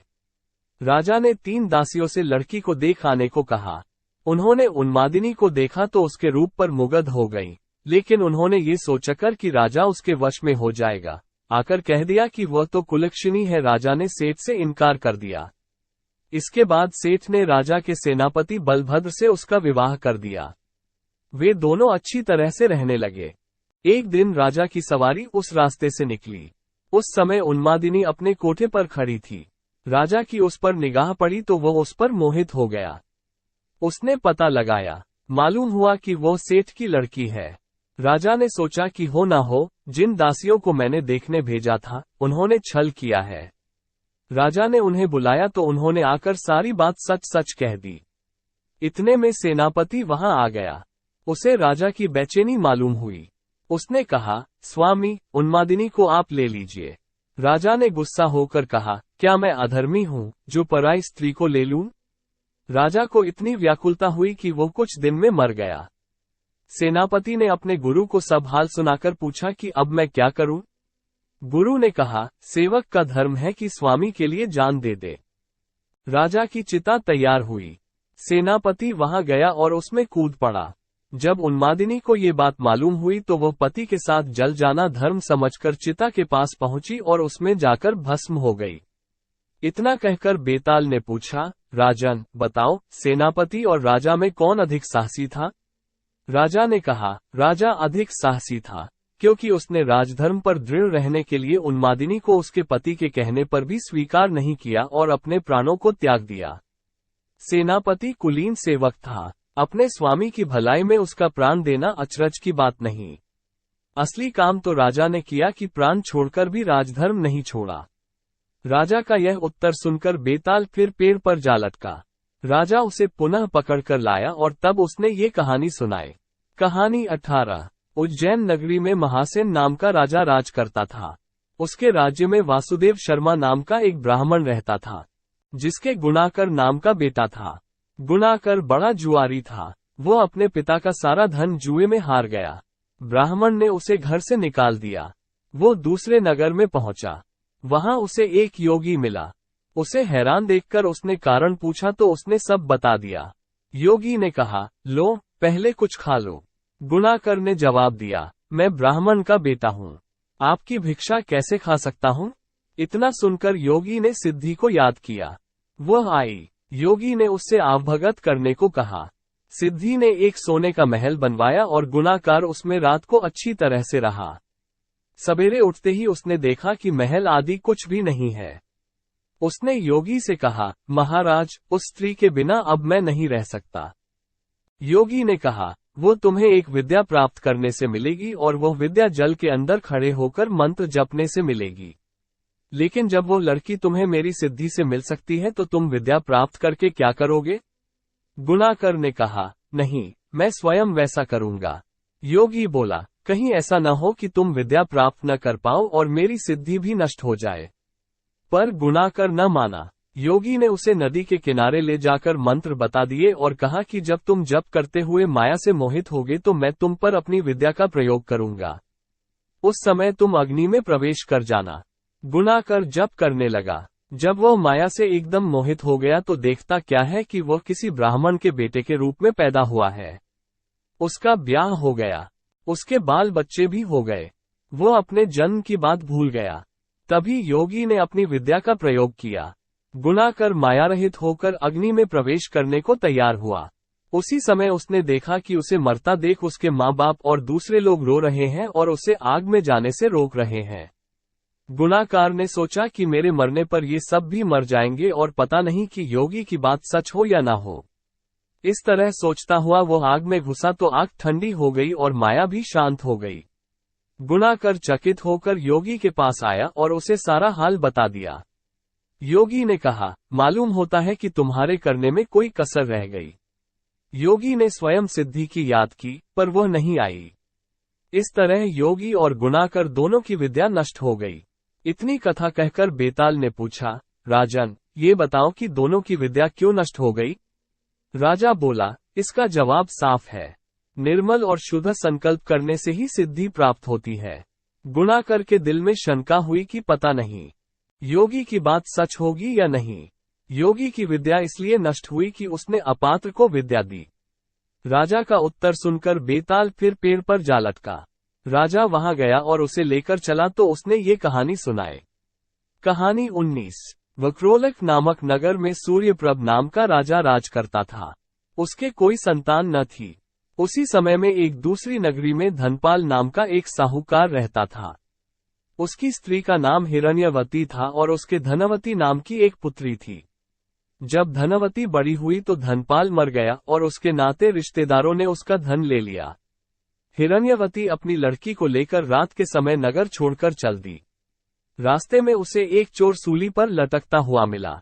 वो मरा नहीं था। उसने हिरण्यवती को देखकर अपना परिचय दिया और कहा, मैं तुम्हें 1000 अशर्फिया दूंगा। तुम अपनी लड़की का ब्याह मेरे साथ कर दो। हिरण्यवती ने कहा, तुम तो मरने वाले हो। चोर बोला, मेरे कोई पुत्र नहीं है और निपुते की परलोक में सद्गति नहीं होती। अगर मेरी आज्ञा से और किसी से भी इसके पुत्र पैदा हो जाएगा तो मुझे सद्गति मिल जाएगी। हिरण्यवती ने लोभ के वश होकर उसकी बात मान ली और धनवती का ब्याह उसके साथ कर दिया। चोर बोला, इस बड़ के पेड़ के नीचे अशर्फियां गड़ी हैं, उन्हें ले लेना और मेरे प्राण निकलने पर मेरा क्रिया कर्म करके तुम अपनी बेटी के साथ अपने नगर में चली जाना। इतना कहकर चोर मर गया। हिरण्यवती ने जमीन खोदकर अशर्फियां निकाली, चोर का क्रिया कर्म किया और अपने नगर में लौट आई। उसी नगर में वसुदत्त नाम का एक गुरु था, जिसके मनस्वामी नाम का शिष्य था। वो शिष्य एक वेश्या से प्रेम करता था। वेश्या उससे 500 अशर्फियां मांगती थी। वो कहां से लाकर देता? संयोग से धनवती ने मनस्वामी को देखा और वो उसे चाहने लगी। उसने अपनी दासी को उसके पास भेजा। मनस्वामी ने कहा कि मुझे 500 अशर्फियां मिल जाए तो मैं एक रात धनवती के साथ रह सकता हूँ। हिरण्यवती राजी हो गई। उसने मनस्वामी को 500 अशर्फियां दे दी। बाद में धनवती के एक पुत्र उत्पन्न हुआ। उसी रात शिवजी ने सपने में उन्हें दर्शन देकर कहा, तुम इस बालक को 1000 अशर्फियों के साथ राजा के महल के दरवाजे पर रख आओ। माँ बेटी ने ऐसा ही किया। उधर शिवाजी ने राजा को सपने में दर्शन देकर कहा, तुम्हारे द्वार पर किसी ने धन के साथ लड़का रख दिया है, उसे ग्रहण करो। राजा ने अपने नौकरों को भेजकर बालक और अशर्फियों को मंगवा लिया। बालक का नाम उसने चंद्रप्रभ रखा। जब वो लड़का बड़ा हुआ तो उसे गद्दी सौंपकर राजा काशी चला गया और कुछ दिन बाद मर गया। पिता के ऋण से उऋण होने के लिए चंद्रप्रभ तीर्थ करने निकला। जब वह घूमते हुए गयाकूप पहुंचा और पिंडदान किया तो उसमें से 3 हाथ एक साथ निकले। चंद्रप्रभ ने चकित होकर ब्राह्मणों से पूछा कि किसको पिंड दूं? उन्होंने कहा, लोहे की कील वाला चोर का हाथ है, पवित्र वाला ब्राह्मण का है और अंगूठी वाला राजा का। आप तय करो कि किसको देना है। इतना कहकर बेताल बोला, राजन, तुम बताओ कि उसे किसको पिंड देना चाहिए। राजा ने कहा, चोर को, क्योंकि उसी का वह पुत्र था। मनस्वामी उसका पिता इसलिए नहीं हो सकता कि वह तो एक रात के लिए पैसे से खरीदा हुआ था। राजा भी उसका पिता नहीं हो सकता, क्योंकि उसे बालक को पालने के लिए धन मिल गया था। इसलिए चोर ही पिंड का अधिकारी है। इतना सुनकर बेताल फिर पेड़ पर जा लटका और राजा को वहां जाकर उसे लाना पड़ा। रास्ते में फिर उसने एक कहानी सुनाई। कहानी 20। चित्रकूट नगर में एक राजा रहता था। एक दिन वो शिकार खेलने जंगल में गया। घूमते घूमते वो रास्ता भूल गया और अकेला रह गया। थक कर वो एक पेड़ की छाया में लेटा कि उसे एक ऋषि कन्या दिखाई दी। उसे देखकर राजा उस पर मोहित हो गया। थोड़ी देर में ऋषि स्वयं आ गए। ऋषि ने पूछा, तुम यहाँ कैसे आए हो? राजा ने कहा, मैं शिकार खेलने आया हूँ। ऋषि बोले, बेटा, तुम क्यों जीवों को मारकर पाप कमाते हो? राजा ने वादा किया कि मैं अब कभी शिकार नहीं खेलूंगा। खुश होकर ऋषि ने कहा, तुम्हें जो मांगना हो मांग लो। राजा ने ऋषि कन्या मांगी और ऋषि ने खुश होकर दोनों का विवाह कर दिया। राजा जब उसे लेकर चला तो रास्ते में एक भयंकर राक्षस मिला। वो बोला, मैं तुम्हारी रानी को खाऊंगा। अगर चाहते हो कि वो बच जाए तो 7 दिन के भीतर एक ऐसे ब्राह्मण पुत्र का बलिदान करो जो अपनी इच्छा से अपने को दे और उसके माता पिता उसे मारते समय उसके हाथ पैर पकड़ें। डर के मारे राजा ने उसकी बात मान ली। वो अपने नगर को लौटा और अपने दीवान को सब हाल कह सुनाया। दीवान ने कहा, आप परेशान न हो, मैं उपाय करता हूँ। इसके बाद दीवान ने 7 बरस के बालक की सोने की मूर्ति बनवाई और उसे कीमती गहने पहनाकर नगर नगर और गांव गांव घुमवाया। ये कहलवा दिया कि जो कोई 7 बरस का ब्राह्मण का बालक अपने को बलिदान के लिए देगा और बलिदान के समय उसके माँ बाप उसके हाथ पैर पकड़ेंगे, उसी को यह मूर्ति और 100 गांव मिलेंगे। ये खबर सुनकर एक ब्राह्मण बालक राजी हो गया। उसने माँ बाप से कहा, आपको बहुत से पुत्र मिल जाएंगे। मेरे शरीर से राजा की भलाई होगी और आपकी गरीबी मिट जाएगी। माँ बाप ने मना किया, पर बालक ने हट करके उन्हें राजी कर लिया। माँ बाप बालक को लेकर राजा के पास गए। राजा उन्हें लेकर राक्षस के पास गया। राक्षस के सामने माँ बाप ने बालक के हाथ पैर पकड़े और राजा उसे तलवार से मारने को हुआ। उसी समय बालक बड़े जोर से हंस पड़ा। इतना कहकर बेताल बोला, हे राजन, ये बताओ कि वो बालक क्यों हंसा? राजा ने फौरन उत्तर दिया, इसलिए कि डर के समय हर आदमी रक्षा के लिए अपने माँ बाप को पुकारता है। माता पिता न हो तो पीड़ितों की मदद राजा करता है। राजा न कर सके तो आदमी देवता को याद करता है। पर यहाँ तो कोई भी बालक के साथ न था। माँ बाप हाथ पकड़े हुए थे, राजा तलवार लिए खड़ा था और राक्षस भक्षक हो रहा था। ब्राह्मण का लड़का परोपकार के लिए अपना शरीर दे रहा था। इसी हर्ष से और अचरज से वो हंसा। इतना सुनकर बेताल अंतर्धान हो गया और राजा लौटकर फिर उसे ले आया। रास्ते में बेताल ने फिर कहानी शुरू कर दी। कहानी 21। विशाला नाम की नगरी में पद्मनाभ नाम का राजा राज करता था। उसी नगर में अर्थदत्त नाम का एक साहूकार रहता था। अर्थदत्त के अनंगमंजरी नाम की एक सुंदर कन्या थी। उसका विवाह साहूकार ने एक धनी साहूकार के पुत्र मनिवमा के साथ कर दिया। मनिवमा पत्नी को बहुत चाहता था, पर पत्नी उसे प्यार नहीं करती थी। एक बार मनिवमा कहीं गया। पीछे अनंगमंजरी की राजपुरोहित के लड़के कमलाकर पर निगाह पड़ी तो वह उसे चाहने लगी।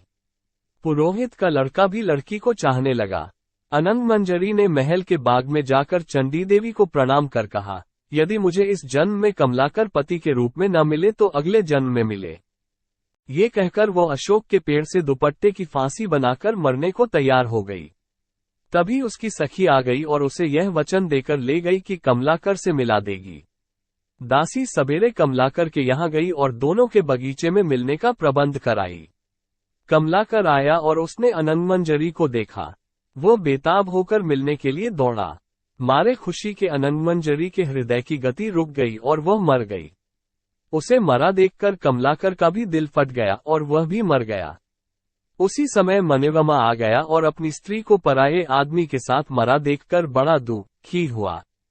वो स्त्री को इतना चाहता था कि उसका वियोग न सहने से उसके भी प्राण निकल गए। चारों ओर हाहाकार मच गया। चंडी देवी प्रकट हुई और उसने सबको जीवित कर दिया। इतना कहकर बेताल बोला, राजन, ये बताओ कि इन तीनों में सबसे ज्यादा विराग में अंधा कौन था? राजा ने कहा, मेरे विचार में मनोरमा था, क्योंकि वो अपनी पत्नी को पराये आदमी को प्यार करते देखकर भी शोक से मर गया। अनंगमंजरी और कमलाकर तो अचानक मिलने की खुशी से मरे। उसमें अचरज की कोई बात नहीं थी। राजा का ये जवाब सुनकर बेताल फिर पेड़ पर जा लटका और राजा को वापस जाकर उसे लाना पड़ा। रास्ते में बेताल ने फिर एक कहानी कही। कहानी 22। कुसुमपुर नगर में एक राजा राज्य करता था। उसके नगर में एक ब्राह्मण था जिसके 4 बेटे थे। लड़कों के सयाने होने पर ब्राह्मण मर गया और ब्राह्मणी उसके साथ सती हो गई। उनके रिश्तेदारों ने उनका धन छीन लिया। वे चारों भाई नाना के यहाँ चले गए, लेकिन कुछ दिन बाद वहां भी उनके साथ बुरा व्यवहार होने लगा। तब सबने मिलकर सोचा कि कोई विद्या सीखनी चाहिए। ये सोच करके चारों 4 दिशाओं में चल दिए। कुछ समय बाद वे विद्या सीखकर मिले। एक ने कहा, मैंने ऐसी विद्या सीखी है कि मैं मरे हुए प्राणी की हड्डियों पर मांस चढ़ा सकता हूँ। दूसरे ने कहा, मैं उसके खाल और बाल पैदा कर सकता हूँ। तीसरे ने कहा, मैं उसके सारे अंग बना सकता हूँ। चौथा बोला, मैं उसमें जान डाल सकता हूँ। फिर वे अपनी विद्या की परीक्षा लेने जंगल में गए। वहां उन्हें एक मरे शेर की हड्डियां मिली। उन्होंने उसे बिना पहचाने ही उठा लिया। एक ने मांस डाला, दूसरे ने खाल और बाल पैदा किए, तीसरे ने सारे अंग बनाए और चौथे ने उसमें प्राण डाल दिए। शेर जीवित हो उठा और सबको खा गया। ये कथा सुनाकर बेताल बोला, हे राजा, बताओ कि उन चारों में शेर बनाने का अपराध किसने किया? राजा ने कहा, जिसने प्राण डाले उसने, क्योंकि बाकी 3 को ये पता ही नहीं था कि वे शेर बना रहे हैं, इसलिए उनका कोई दोष नहीं है। ये सुनकर बेताल फिर पेड़ पर जा लटका। राजा जाकर फिर उसे लाया।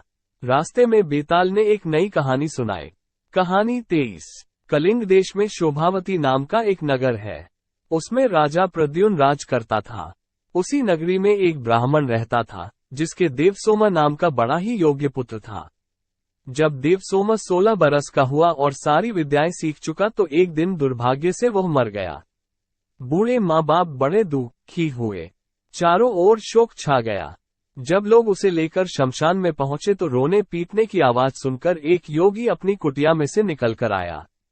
पहले तो वो खूब जोर से रोया, फिर खूब हंसा, फिर योग बल से अपना शरीर छोड़कर उस लड़के के शरीर में घुस गया। लड़का उठ खड़ा हुआ। उसे जीता देखकर सब बड़े खुश हुए। वो लड़का वहीं तपस्या करने लगा। इतना कहकर बेताल बोला, राजन, ये बताओ कि यह योगी पहले क्यों रोया, फिर क्यों हंसा?